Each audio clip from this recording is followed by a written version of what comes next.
at Textile Exchange, heading up our standards system team. And I'm here today to talk through some latest developments in what we've been doing with our standards system going forward, the future vision that we have and the rollout that we've just released.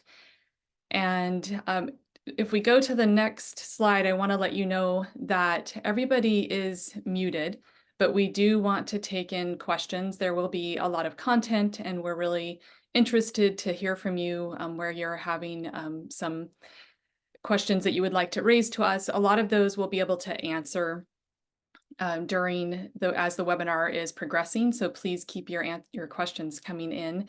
We'll answer a lot of those in the chat so that we can share with everybody. Some of the questions we'll want to take to our content experts, so we'll save those and respond afterwards after we look them through. We're also going to pause at least once during the middle of the webinar to take some more questions, and we'll also have a poll towards the end that we'll share with everybody. And just so you're aware, there is a Q&A box down along the bottom of your screen. That's where you should put your question. And some other information we'll be sharing in the chat box, but the chat will be operated by Textile Exchange team members. And on the next slide, I'm going to let you know who is here to give you information today. We have Claire Burkamp, our CEO. She's going to talk through our vision for our standards and how they align with the Textile Exchange climate and nature strategy. I'm going to go through the bulk of the content with you, giving you an overview of where things are and getting into some more details. And then we have Callie Weldon, who's going to give information on how you can learn more, what type of engagement activities we have coming up. On the agenda, so you'll see basically what I just talked through, our direction of travel, scope. So we're going to go through a lot of the basic information that you need to be aware of where we're going with the standard system, and then some key details on activities that we have underway this year. And so I'm going to save a lot of those details from we get into pilot testing and looking at some of the criteria highlights in the standard development and, like I mentioned, engagement. And with that, I'm going to hand over to Claire. Great. Thanks, Laura. Thank you guys all for joining. So just to kick us off, I think that most people will be very familiar, we hope, with this slide. This is really our kind of North Star vision that we call Climate Plus. This is our underlying organizational strategy and goal, which includes a 45% reduction in greenhouse emissions by 2030. But the reason that we call it Climate Plus is that we recognize that to achieve that and to achieve the overall vision that we have to take a holistic point of view, that we have to think about all of these different areas, including soil health, biodiversity, water, animal welfare, human rights in concert. Focusing on any one single thing we recognize does not get us to this overall goal or to any of the goals that we want to see around having a reduction in greenhouse gas emissions and an increased amount of beneficial impact in other areas. This overall strategy is really grounded in this concept of partnership and what we've been working on, what the team has been working on now for quite a few years when it comes to standards and to the Materials Matter standard is very much in line with this. The shifts that we have made in the standard system and as an organization since Climate Plus was launched in 2019 are all around how we shift towards this, how we shift towards greenhouse gas reduction, while at the same time staying very focused on having a holistic view and a harmonized way of thinking about all of these different areas. So what we're going to talk about today, what Laura's going to take you through, is very much grounded in this overall truth that we hold on to as an organization. However, we are not on track to achieve this as an industry. I think that, this is not a moment of congratulation for us in that way, but we recognize that as a industry, we're more on track to business as usual than we are towards achieving that 45% reduction. That being said, this is a global trend. It is not an industry-specific trend. Globally, we are on track to exceeding the reduction targets that we need to stay within the 1.5-degree pathway, which at this point, feels less and less likely at a global level. And really, we are dealing with some of the effects of climate change. But if we don't shift, our practices now, we will be feeling the worst effects of climate change. So the standard system will help us, we believe, in doing that. What we're going to talk about, what Laura will take you through, really does include a vision for how we support reduction in greenhouse gas emissions in Tier 4, while at the same time thinking about everything else that needs to accompany that. Organizationally, where we see ourselves right now really is on the cusp of having clear and effective tools. The focus that we have had as Textile Exchange historically has been very much on awareness raising and community building. That is so critical. I know that many of you on the webinar today are very much a part or are a part of that robust community that we have. We're so grateful for the community that we have as an organization and recognize that it takes all of us working together to really achieve what it is that we have set out to do, both as Textile Exchange and as many of us in the industry wanting to work towards these Climate Plus goals. And the standard, the Materials Matter standard, the work that's been happening under the unified standard is all about ensuring that the industry has a clear and effective tool in the standard system, that the industry is equipped to make the meaningful change that we want to see on the ground, and that we are setting up as an industry to have collective connected action across the different inputs and the different opportunities that we have as a fashion and textile industry. The unified standard is about that, is about creating that tool to have this meaningful change. And of course, the standard is not the only tool that we have, but it is really the key tool we have as an organization. The number of sites that we're in is extraordinary. We're so grateful for the support of the industry and helping to scale what we've already built, and cannot wait to see what the unified standard will unlock in all of that. So the overarching objective here really is all about harmonizing, bringing together all of the different strands that exist in standards as they are now, really to think about what are both the practices and outcomes that we want to see. I think this is a perfect moment for this to be happening for many reasons. I think that globally we recognize that there is a shift that is required. If we want to work towards achieving the reduction targets, we want to work towards having this holistic impact. And that we have to go beyond, one specific thing, whether that's climate or anything, to climate and nature together, including animal welfare and humans and all of that. In a moment where it is a very crowded landscape and standards, where there is an enormous amount of legislative pressure coming down, there's an enormous amount of pressure around traceability. We are very focused on future-proofing the standard system. This, we really think, is the moment for us to come together as an organization and as a community to work around what outcomes we want to see, what practices need to be in place, and doing that together, understanding what it's going to take both from the kind of corporate side, from a sourcing point of view, as well as how we can support those of you who are working on the ground to actually make these changes, whether you're in the supply system or you're actually a Tier 4 producer.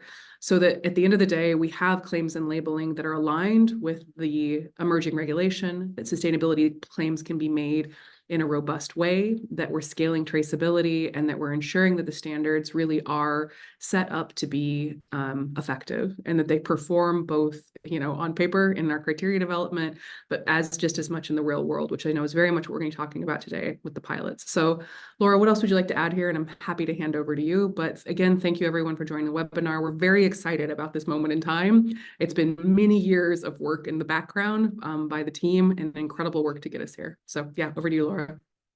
Thank you, Claire. You talked through it very well. And yes, I would just reinforce that we've been presenting a lot over the past year about what are our objectives that Claire talked through in terms of bringing our different material-specific standards together under a harmonized system, and taking the opportunity to look at our climate and nature strategy and the goal that we have for 2030, and understanding how we can meaningfully embed those impact areas into the standard criteria.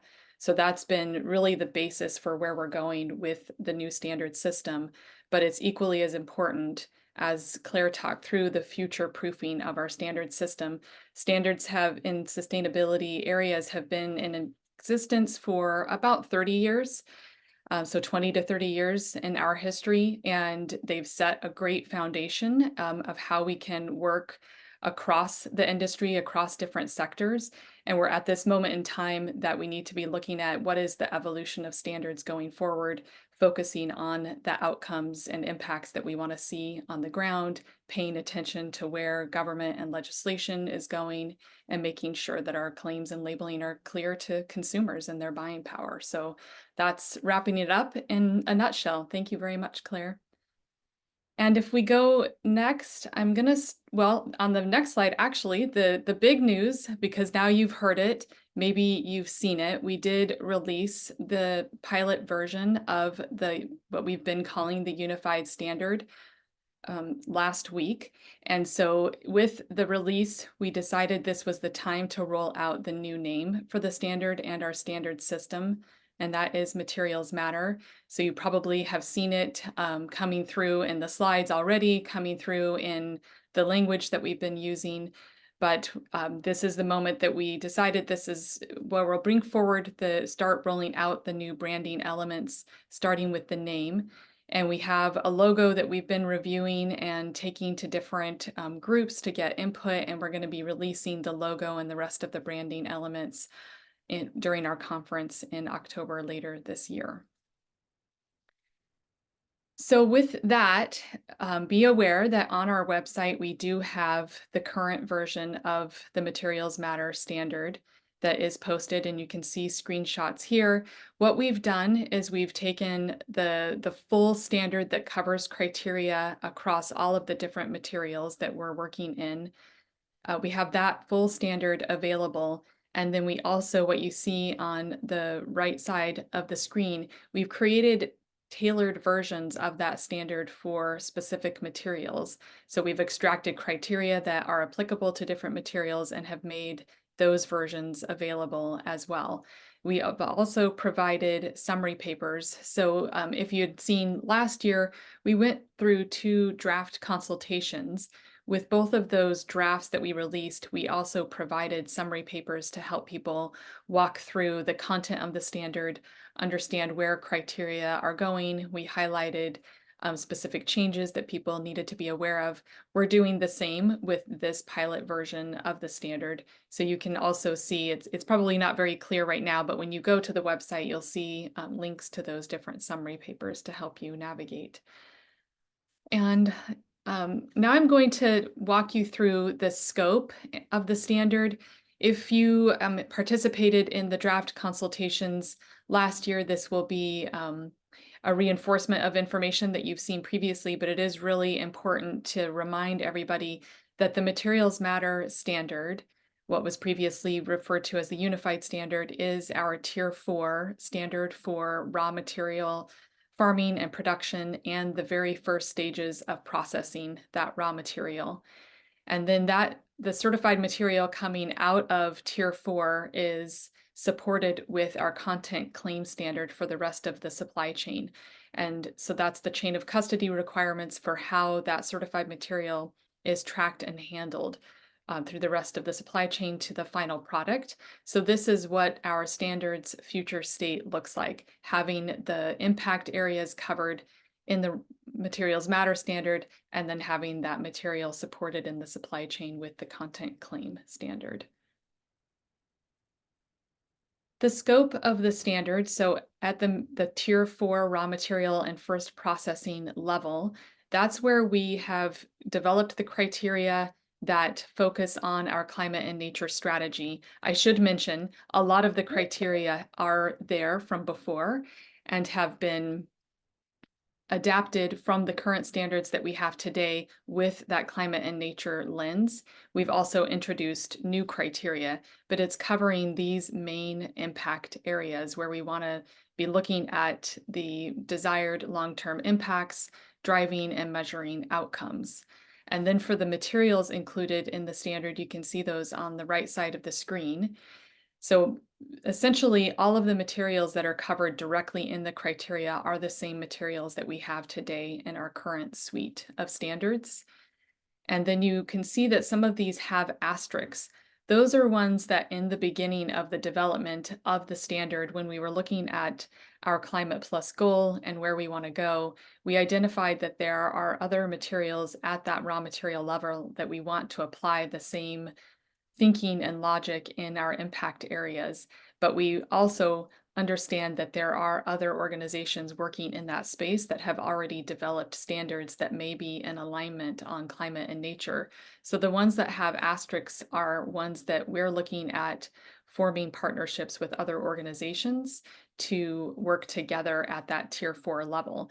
And that's a process I'll talk a little bit about at the end of the webinar in terms of the status of what we're calling our recognition partnerships framework.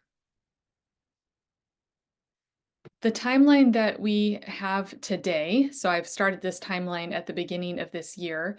We had our second draft public consultation towards the end of 2023. So the beginning of this year was really busy with reviewing the feedback that we got from stakeholders, understanding where did we need to take the criteria next, pulling that version of the standard together, taking that to our international working group, and having a vote to approve being able to publicly release the standard at this point. And that's what we're calling the pilot version of the standard. And I'll talk a bit more about that in terms of what that means in a little bit. And then, so what the main activities are this year throughout 2024 is pilot testing. So we're taking the criteria that are in the standard today that's now publicly available. We're putting those through field testing and other pilot activities to do ground truthing on the criteria and help us refine as we move towards 2025. Also this year, we are working on other policy and system updates. So we realized we needed to give ourselves that time to look at where the criteria are. What does that mean with our systems? We have an additional process where we've been reviewing our assurance model, which is the oversight of the third-party auditing that's happening, how we work with accreditation bodies and certification bodies. So during this year, while we're doing that pilot testing, we'll also be making updates to our policies and procedures and other templates. And some of those will also be available later this year in the last quarter of the year for consultation to get input from those that those policies impact. As we move into, if you go back. As we move into 2025, that's where we want to finalize the standard based on everything that we've been learning this year and the areas that we've identified that we need to adjust in our criteria. We'll be making those changes in early 2025 and then finalizing and publishing the standard by the middle of the year. And then I'm going to talk through what that means in reality, the different versions of the standard that you're seeing. But before that, I also just want to make sure everybody's aware that in parallel to the development of the standard criteria, we have been working on our claims policy, on looking at the new Materials Matter logo and how that relates to our labeling system. What do the labels look like, and matching that up with the claims. So we've been going through a process to design what the labeling system looks like, getting consultation in targeted feedback sessions. We've been trademarking, looking at what are the different trademarking requirements for our new logo and labels in different countries.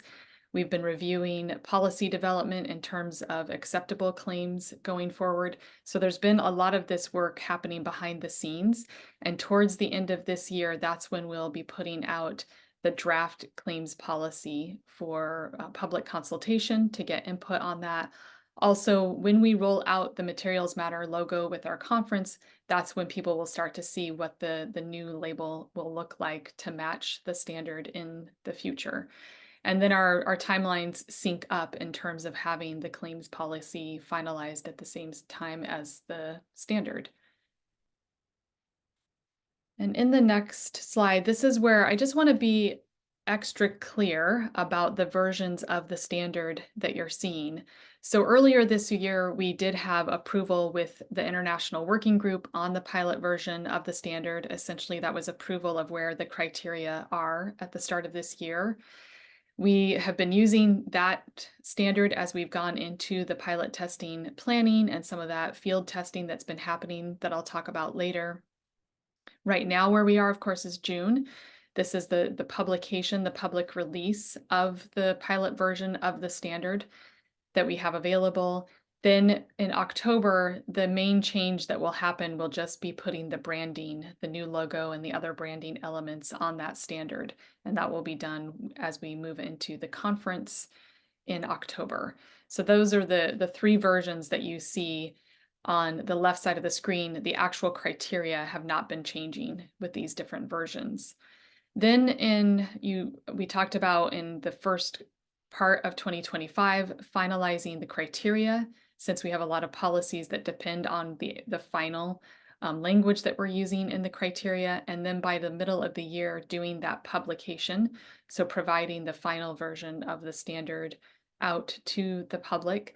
But what we need to do at that point in time is still allow certification bodies, their auditors, certified organizations, all the different standards users need to have time to immerse themselves in the final criteria and understand what that means for their systems, for their training that needs to happen. So we allow 6 months for that period of everybody getting ready. So once we finalize the standard, it won't be used for auditing and certification until early 2026. That's when the standard will become effective.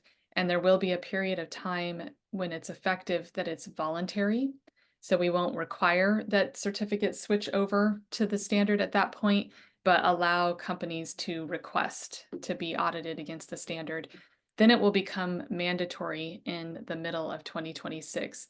When the standard becomes mandatory, that means any certified organizations that have been previously certified to our standards today that are superseded or replaced by the materials matter standard, their audit from that point forward will be required against the new standard system. And that will be according to the regular audit schedule that companies have. And that, of course, will also be the point in time that any new applicants for certification will be required to have their audit against the new standard. So that's looking far into the future, but I think it's important for people to be aware of the differences, what the pilot version means today that it is for pilot testing, and that actual, real audits and certification won't start happening until 2026. In this next part, I'm going to just give some quick snapshots on what the standard itself looks like to help people navigate the content. There are changes from the first two drafts that you saw last year. One of the main changes that we've made is previously we had the criteria divided into sections and subsections. We're using new language.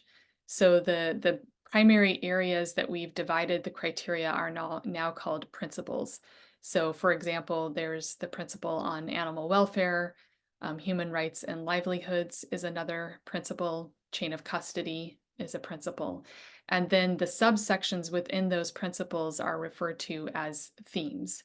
So that's where in land use management, you'll see a theme related to biodiversity or management planning. So we have the criteria further divided in that way. Then if you look over at the right side, there is, with each principle, there's an overall explanation of what that principle is driving. And then you move into the actual criteria and the criterion language, which is the requirement. So here where you see 1.1.1, that's the language of the criterion that's being evaluated by the auditor in the field. That's where the organization needs to demonstrate conformance. Sorry, just one second. And the other thing I wanted to highlight here is that under the criterion language is the intent and clarification. In the draft standards, that was performance determination, and we've changed that to intent and clarification. That's more clearly stating exactly what it is, that we are providing additional information to help clarify what is the intention that we have with the criterion. And it provides additional elements that will help the auditor in terms of what they're looking for when they're evaluating conformance, which of course is very important and helpful for the certified organization to be paying attention to as well as they're looking at their systems and how they're going to demonstrate conformance. You'll also see that the materials are listed along the bottom, so that gives the applicability. So in this case, all of the materials are applicable to this criterion, but where the material, if there's a criterion that, for example, it's not applicable to recycled materials, then that is not showing up with that criterion. And now we can go to the next one. So this is showing how what are the principles that we have defined. This is the same as we had in the second draft last year, and then the themes. What's nice with this, you'll see this in the introduction of the standard, is it provides the applicability within Tier 4. We consider that first processing of raw materials to also be part of Tier 4. So in some cases, there are criteria that are applicable to both the raw material production and processing, and in the other cases, it's only applicable to one or the other. So it's a helpful guide to see applicability. And then on the last bit in navigation here is just letting people know that the standard, so the master standard with all of the criteria covering all of the material scopes, and then the tailored versions that pull out the criteria that are material specific, those PDF documents have bookmarks that have been created. So if you open your PDF, your Adobe Acrobat PDF with the bookmark manager view open, then that's a quick way for you to be able to click on where you want to go in the standard and find the information that you're most interested in. So just wanted to make sure people are aware of that feature that we've included. I believe at this point we are going to open up for taking some questions live. Yeah, we have one that came through, and just if anyone is wondering anything from the first part of the presentation, feel free to put it in the Q&A. We've answered some already, but this one is specific to the timeline that you talked through. So for the individual certifications or the scopes like the RCS, GRS, RWS, they're wondering when they'll be dissolved or what the transition timeline for those standards will be after the implementation of the MMS. Yeah, it's a great question, and we are working on a transition policy where we'll go into more details because there's a lot of nuances. At a very high level, it's easiest to say that as audits start happening to the materials matter standard, for each of those organizations, that audit will replace the prior standard so that the transition happens for them at that moment in time. So they have their annual audit against materials matter, let's say in November 2026.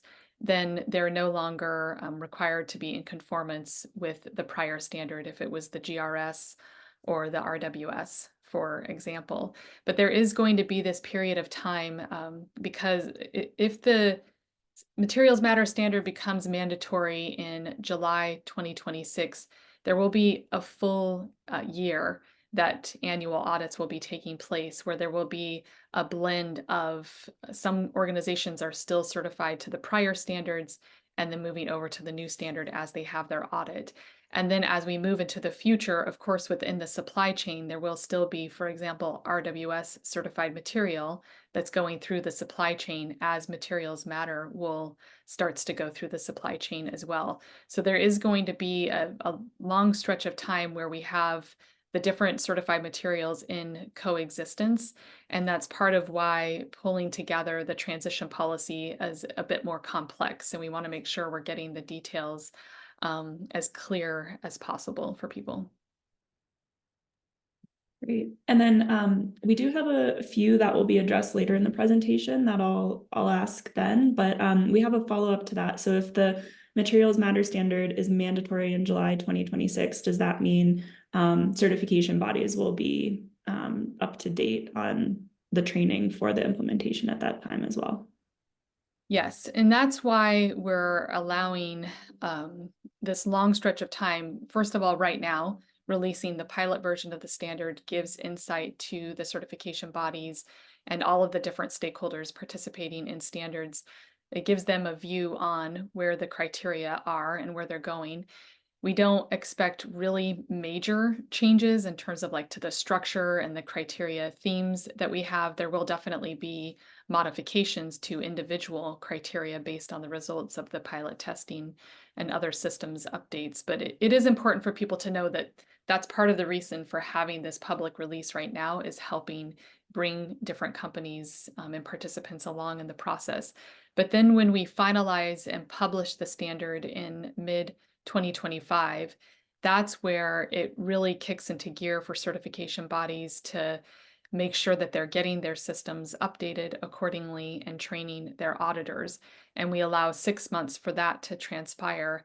And then the standard becomes effective after that 6-month window. So the timeline that we're looking at is the beginning of 2026, where the standard is effective.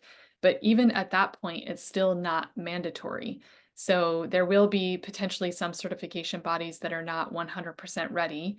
And so they will have that additional window of time until it becomes mandatory. Great. I think there's one more for this section, and then a lot that are coming through that are great questions that I think will be addressed later on in the slides. But for this one, the question is around tiers 1 and 2 and when they will be audited for the CCS and not the GRS, RCS, RWS. And I think there's a couple pieces here where the CCS, they're technically certified to the GRS, RCS, RWS, but it's actually with a CCS scope. And so just kind of what the transition time for the tiers 1 and 2 of the supply chain looks like. Yeah, I am going to talk a bit more later about the chain of custody requirements, and that the CCS will remain in effect in terms of supporting the certified materials coming off materials matter at tier 4 into the rest of the supply chain. So we will need to revise the CCS criteria in some cases, primarily more to look at, how we're adapting the scope certificate and transaction certificate areas that support the standard, and then taking opportunity to make sure that there is full alignment between the different standards and language that we're using. But I feel like it will be seamless for organizations in tiers 1 and 2 in terms of just how things are working today, and how they'll work in the future standard system. Great. Yeah, I think that's all we'll take for right now, and then we can circle back to some of the ones after you go through the pilot and key activities. Okay, thank you, Callie. So this next part is, really, so the crux of 2024, releasing the pilot version of the standard. It's all about pilot testing. And I'm really glad that we realized that it's important to do this on a version of the standard that is not yet effective and mandatory, because really the goal with pilot testing is checking the feasibility of the criteria. This is we are an ICL member, and it's part of the ICL Code of Good Practice. It's aspirational from the ICL perspective in terms of it's not specifically required, but it's something that is highly valued and recommended that standards organizations do. So taking the criteria as developed through the various different activities, but a lot of that is a desk activity. So getting those criteria out into the field, seeing what they look like in real life scenarios in different certification scopes and context, and spending more of that deep dive time on the criteria to help understand where the criteria need to go in the final version. And so we did start a needs assessment in late 2023 in terms of identifying what are the different contexts that we know that we want to be conducting that type of field testing. And on the next slide, we'll see, what our objectives are this year. Under number 1, this is getting out into the field, doing that feasibility testing on the criteria. We have a number of so-called mock audits that we're conducting with certification bodies at certified organizations. In that mock audit process, we're putting definitely an emphasis on the areas that are new. So spending more time on the criteria that have had significant changes, and then depending on the specific context, going even deeper into, criteria that could be more sensitive or complex to understand, or the auditability of those criteria, spending a lot more time on that. It's like an immersion in the standard and gives so much more insight into the feasibility of the criteria. So we have identified then also specific areas such as the new direction that we've developed for human rights and livelihoods.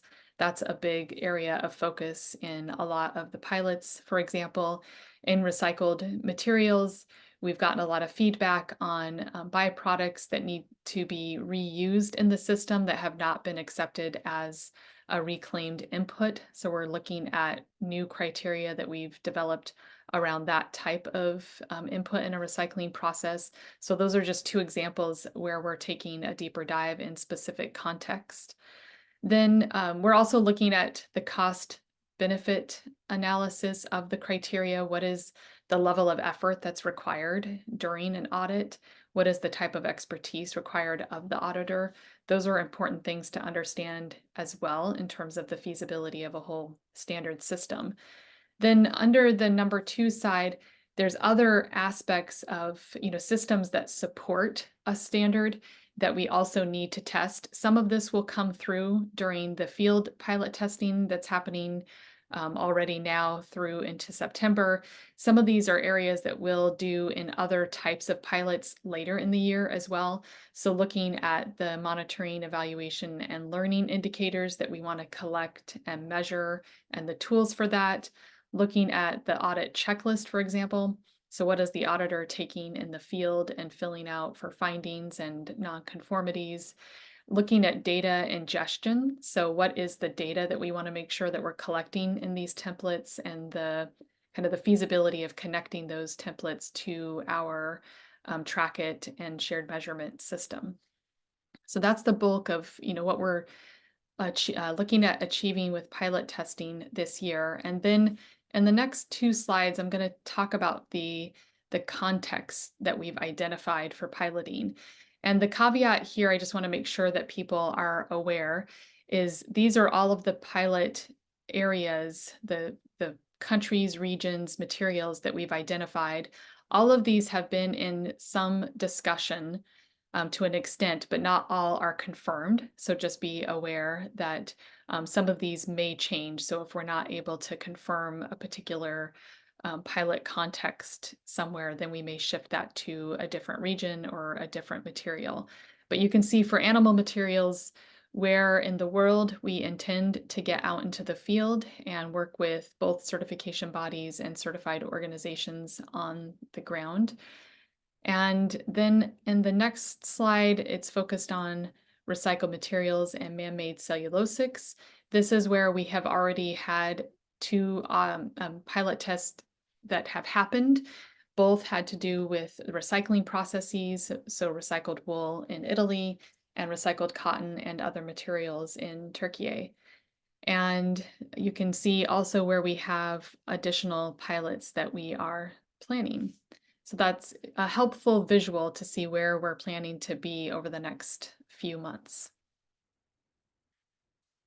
And now I'm going to go into some of the key highlights on the criteria and where they are today in the pilot version. So this is a bit of, it's kind of an update for people in terms of the standards today and where the criteria have shifted, but also compared to the second draft that we had out in 2023. I do want to just highlight, and you'll see it again on the slides, that we do have additional webinars planned. There's one tomorrow on animal materials and another one on recycled materials later in June, where we're going to go into a lot more detail on how the criteria have shifted. So what I'm going to talk through is really high-level key highlights. And the first is on animal welfare. And the main thing for people to be aware of here is there's a lot of familiarity for those of you that have been working in the responsible animal fibers, so the RWS, RAS, and RMS, so mohair, alpaca, wool, and the responsible down standard.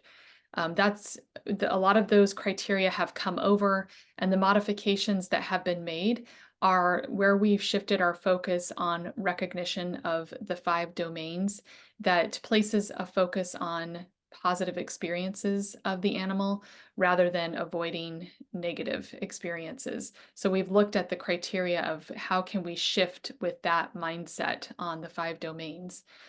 We've also learned a lot in the standards as they've been, operational for the past several years. So each time that we do go through a standard development or revision, it's an opportunity to improve the criteria, also to strengthen the criteria. So that's happened as well across areas such as nutrition and water practices, the space that's provided to animals.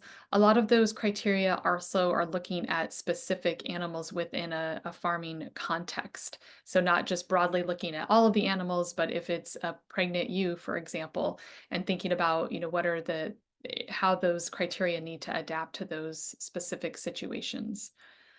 And then, like I mentioned, we have the webinar tomorrow with Anna Heaton, who will talk through, who's much more better equipped to talk through those criteria shifts with all of you. We have another one that we're planning for Oceania timeframe, and we'll talk about that at the end on the engagement activities. But also be aware that there is the summary paper for animal materials is much more systematic in terms of going through where the criteria have shifted and giving a lot more of that specific information for people that want to dig into those details. In land use, it's similar for those who have been participating in the responsible animal fiber standards. A lot of the criteria will be familiar, but again, because we are doing this shift on our climate and nature strategy, looking at the impact areas that we want to be driving and monitoring outcomes, that's where we've seen the biggest shift in land use. So for example, looking at how soil health is monitored, looking at soil health testing, so increasing or strengthening the criteria that we have around management planning, how a farm is looking at their biodiversity opportunities and managing those areas, protecting buffer zones. So it's really more a shift in the mindset and the criteria that people will see. And also water management is a new theme that we've added compared to where the standards are today. When we do the animal material specific webinars, that content will include more information on land use as well. And that's the same with the summary paper for animal materials. In the standard, there is a principle on processing facilities. So this is where that raw material is going into its first processing. So these criteria, we end up talking a lot about recycling when we're in venues like this, talking about the standard and where we're going with that first processing. But I want to make sure that people are aware that this part of the criteria also apply to the initial processing that's happening on wool, for example. So the scouring process. So it includes initial processing of animal materials in addition to the recycling process. And that's really important for people to be aware of. Also because that's a significant shift for some of the organizations today, including for the recycled claim standard and the animal, both down and animal fiber standards, that our Climate Plus goal that is looking at the reduction in greenhouse gas emissions by 2030, that extends into the first processing phase. So when we've looked at those related impact areas, we've included first processing in that. And that's why this section is included in the standard. So that is a shift in terms of having environmental and social criteria applicable at that part of the supply chain. So that's something to be aware of. And then I keep getting pop-ups on my window. I'm really sorry. For the recycled materials, we've, similar to what I explained before, for animal materials, we have been learning a lot with the global recycled standard. And so we are looking at, or have looked at and developed criteria that go above what has been established as the baseline in the GRS for areas such as waste management, discharge, emissions and energy. And of course, shifting that mindset towards the climate and nature strategy as well. So that's some of the changes, the more significant changes that people will see in criteria, is where we've strengthened the GRS for recycled materials. Also, what we have understood in the practices over the past few years is that a lot of the chemical management guidelines that we've had and been referencing have been developed more for the later processing stages in tiers 2 and 3, towards the end of the supply chain. And we've taken a look at what is applicable at tier 4 and early processing. So that's where you'll start to see shifts in the criteria and our reference to guidelines as well. And then I mentioned earlier about reutilization of materials for recycled, and that there are byproducts coming off of processing that it's advantageous to reintroduce those into the system. So we've been taking a closer look at how we can adapt criteria to make sure and provide acknowledgement of that responsible reuse and efficiency in processing. And as mentioned before, there is the specific webinar on recycled materials and man-made cellulosics. That's towards the end of June, so be aware of that and on the lookout for that, as well as the summary paper. So that's where you can get into more details on a lot of this content. For human rights and livelihoods, I do want to highlight that I feel this is the biggest shift that we've made in the criteria. It's also the area that we've probably gotten the most significant feedback from stakeholders. So I do want to acknowledge that. We do understand that. It's a big part of the pilot testing that we're doing. We decided that it was important to align with globally recognized frameworks, and that's the shift that we're seeing in government policy and legislation. So we wanted to make sure that we're staying aligned as much as possible, but we also need to be testing the feasibility of that. So I want just to make sure and highlight that. So this is an area that we're going to be doing that close examination.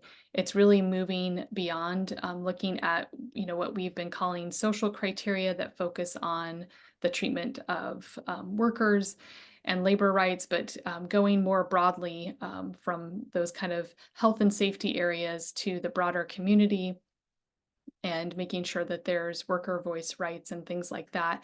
The other thing I would like to make sure and highlight is that it is based on risk assessments that organizations will do. So identifying where are the areas of greatest risk within the context that they're working, and then developing their conformance, what they're going to demonstrate for conformance according to the risks that they have. So that's also a shift in how we've been looking at standard criteria that we're going to talk a bit more about in terms of preparing informational materials and support to guide people through that shift in the criteria.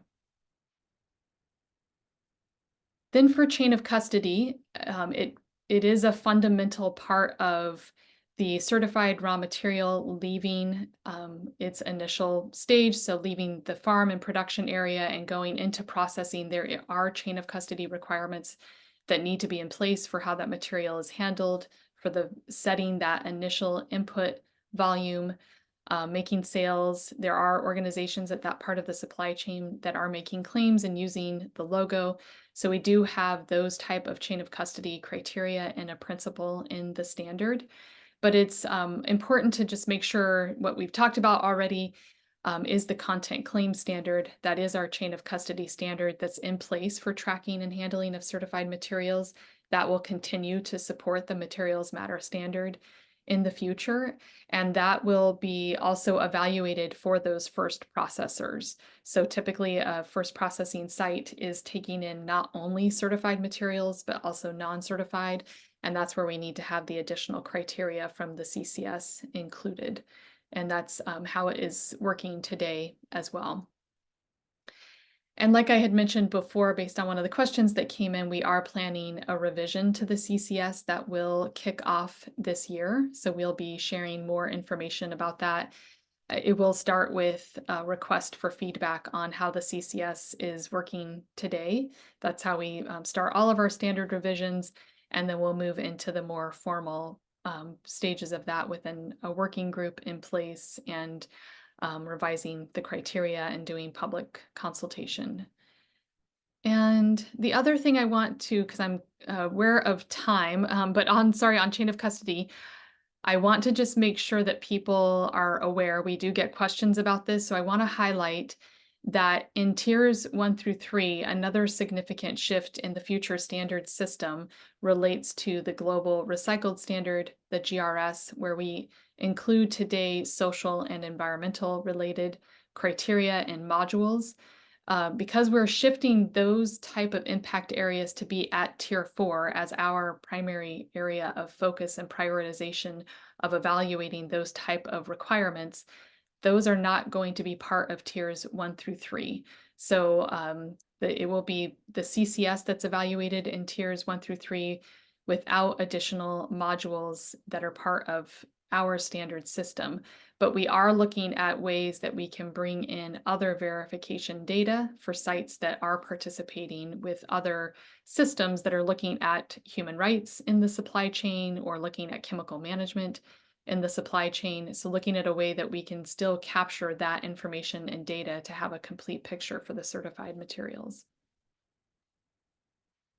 And the last bit that I'm going to talk about before we go into some more Q&A and other information is that we have these other topics that have been under development as well. And these will be coming through in supplementary documents as we move forward. We will release additional documentation to help support what are these other systems and concepts that will support the standard system going into the future. So that's where we'll provide the framework on recognition partnerships that we've been developing. So where we're looking at recognizing other certified raw materials into our system. I also want to highlight that the organic content standard, the OCS, will continue to be managed in parallel to the materials matter standard.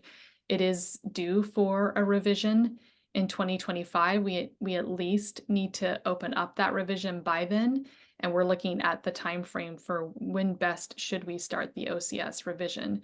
So because of where we are in the time, those are the two highlights I want to mention here.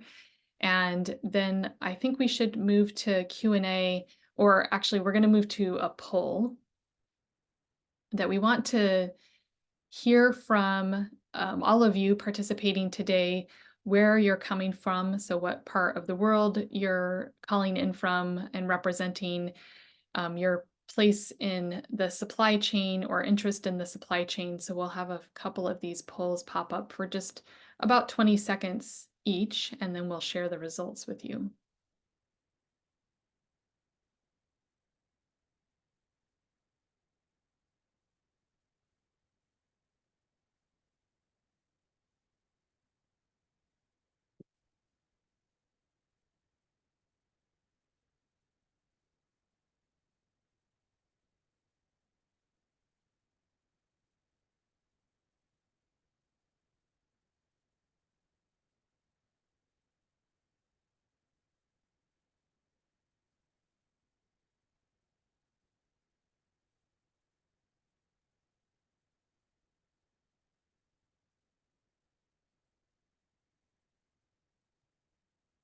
While the results are coming in for the poll, just another plug to put your questions into the question box. We're going to be doing a brief question and answer in a few minutes here, and then we'll also be following up with folks that we didn't get to answer their questions or they might require a content lead to provide more insight. We'll be following up with those on our hub community.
Great.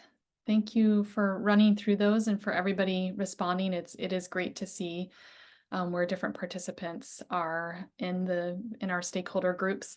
And with that, I am going to hand over to Callie to talk through upcoming activities. Thank you. I noticed we have a lot of certification bodies on the call, which is great, and also varied supply chain members. We put the poll before upcoming engagement activities because I think it's really prudent and important. We've learned a lot over the past, 20 plus years that Textile Exchange has been in existence, but particularly in the last handful of years with standards engagement, that being in person is really important for getting feedback about our standards. And that's a lot of where the pilot activities are coming into play this year to make sure that our team in various ways is on the ground and watching the implementation and the piloting of these new criteria. But I think it's equally important as we start to roll out and engage around the new system and the updated requirements that we're in person to do that as well. So if we go to the next slide, we have a couple of different outcomes that we want to achieve from engagement activities. And we are still going to be hosting virtual options as we have in the chat as well.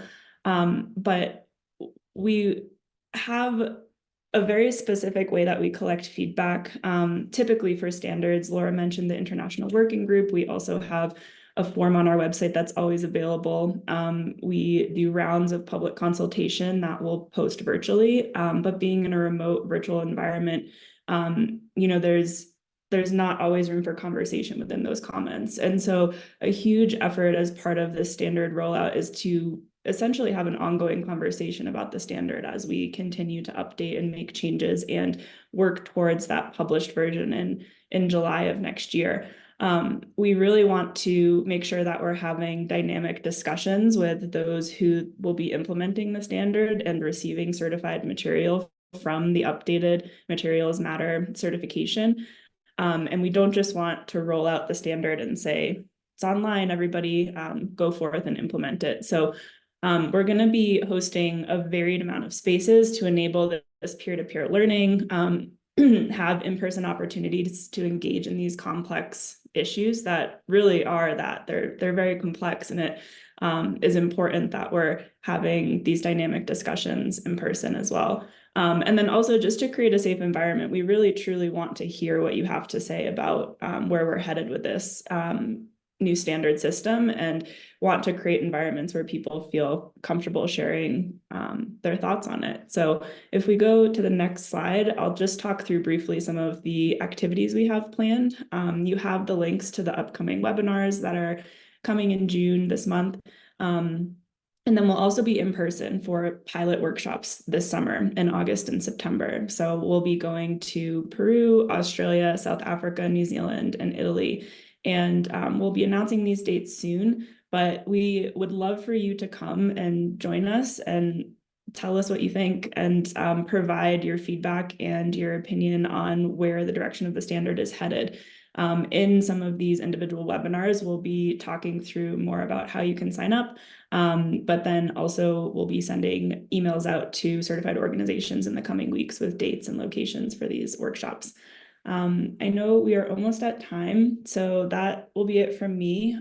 We have a list of questions that we'll post in the hub and follow up with everybody who asked them. There's some really good relevant questions in there. But yeah, I'll hand it back to you, Laura, to close us out.